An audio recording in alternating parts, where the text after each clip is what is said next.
Somebody give me a definition of equity. So here we go, Ivory. We're talking about equity now. What do you define equity? Anybody on the phone can give me an equity definition without going to Google on me? What you get out of an investment. Okay, what you get out of an investment. Good. Somebody else. Return on investment, right? ROI. Real estate folks say. Acronyms everywhere.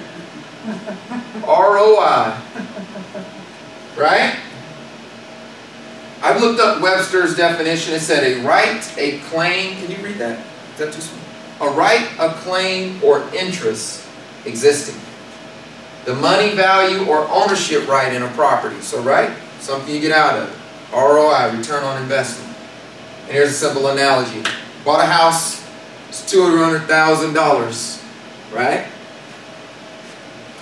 You owe, according to the lender, $80,000. Simple math. How much equity do we have in this house? Good equity, right? Good equity. So you got $120,000 of equity. So now, some context around that. Well, what does workplace equity mean? Take that definition and shift it to workplace equity. Give me some ideas. Because an employer will invest in training a person. Okay. And they want the return as far as having that person come in and be reliable and get the job done. Perfect. Great. Results. Right? How long you been at your job, Sheila? Since 2001. You got some equity there, right? Last 11 years. All right. What kind of equity do our clients have? I'm going to jump to this definition. This is an unwritten work ethic principle. Once again, I am very explicit with our clients about this. You will judge yourself by intent, whereas others will judge you by behavior. Just a work ethic principle here. You will judge yourself by intent, whereas others will judge you by behavior. Now, what does that have to do with workplace equity? Here's what I would propose you ask of your customers with offenses. How much workplace equity do you have when you're 15 minutes late on your first day of the job? I heard very little, right? Zilch. Zilch? None. Zero. Negative numbers. I heard negative, yeah. I mean, come on. You, 11 years, right, Sheila?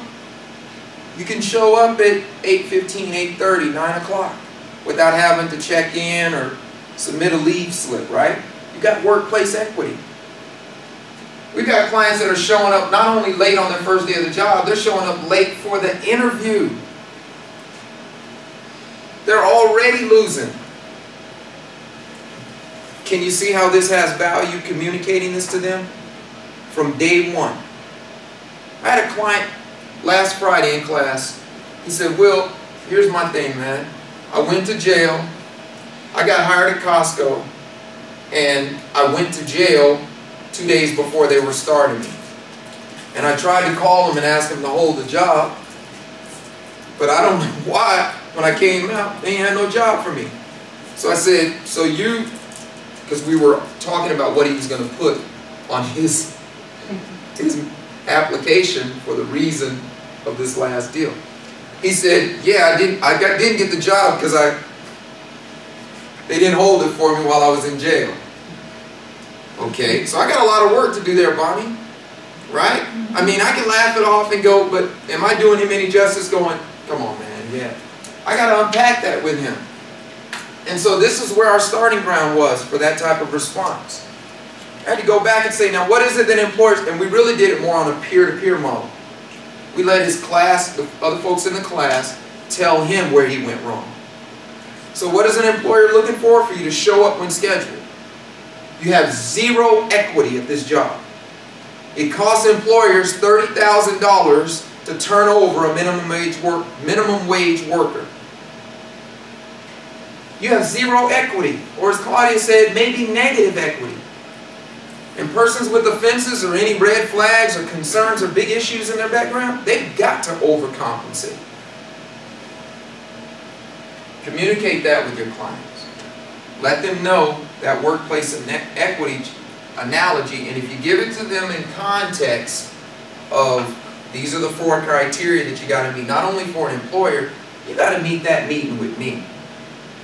You got to meet that with me. I tell clients right now, Charlene, if you have a job that starts at 9 o'clock and you walk through the door at 9 o'clock, how long does it take for you to really get ready to start working? Because that could be coffee or hot tea. That could be, if it's winter time, that could be changing boots into shoes. That could be loading the computer, and if you have a computer like I have, it could take an extra, it might be 9:15, 9:20 before you actually start work. That's a violation of the be engaged principle for people that have zero workplace equity. And I can't tell you how many times clients come into appointments and go, yeah, but I was at the soda machine. But our appointment was at 1 o'clock. I need you here at 1 o'clock. Right? So now, when you look at those 4 big things again, I remind you, share them with your clients up front, share them with the employers. It's a two-way street with those. They're working. It just helps to make accountability for the client, and it really helps clear the directives.